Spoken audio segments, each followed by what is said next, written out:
Alright, now if you know the VLOOKUP and how to apply it, believe me that you know HLOOKUP also, because it is just, just in the other way of analysis. If we flip the table around and completely inverse that table so that all this headings becomes the row numbers and all this row information becomes the headings and all the value changes. So if you have a data like this, you have to use the HLOOKUP. To understand this, first we need to flip around the table. Now you don't need to do that manually and write again. You can just use the power of Excel. How we can do that? I will show you right away. In order to flip the table, you can just select the first cell, hold Control Shift, and then move right and then down. Select the whole table, copy this, and I need to place it here, but by flipping it around. So just go right click and go to Paste Special, select the Paste Special options and transpose. So what it will do is it will make the rows as columns and columns as rows, completely the inverse of it. And there you have it, all the data converted. Now in this sequence, let me change the formatting, Alt H, and since I want to apply the borders, B and A, so I have the borders all side.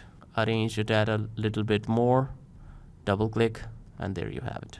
If I want to make this analysis similar to this, I have to flip around this thing as well. So Control C, paste special, and transpose this also. There you have it. So if I write the car part name here, all the information should be extracted and show up vertically. So it is exactly the opposite of VLOOKUP.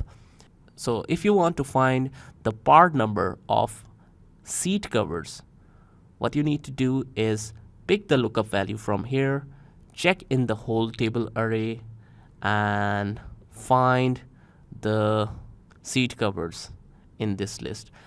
Now I'm searching for the part number horizontally in this list because I have the horizontal sequence of the list. So this is HLOOKUP. And when you found that product, you have to just go downward to that product and then you can see the part number. If I write here seat covers, and you can also apply the data validation or combo box if you want. We have to extract the part number. So equals to, now the sequence is flipped. So HLOOKUP. Lookup value will be the same. And we have to fix this, otherwise it will move down. So select this and press F4. Then put a comma. And you can select the table array. You can name the range as well, but right for now, I will just select the whole table. And you can fix that also by pressing F4. You can notice that it is exactly the same as VLOOKUP.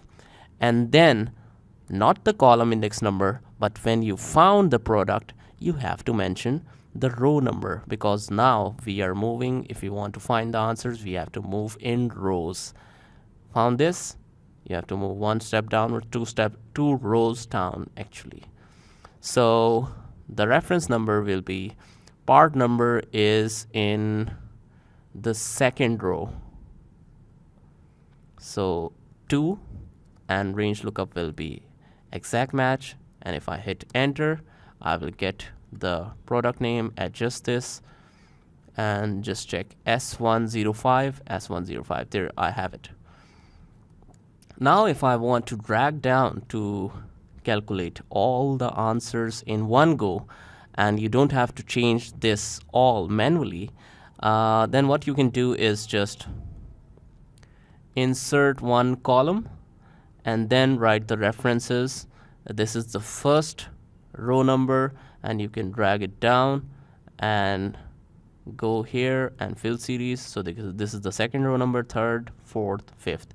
So once I'm done with this, I can just double click and select the reference, not mentioning it manually, but taking it from here. So as I drag it down, it will automatically change the row index numbers.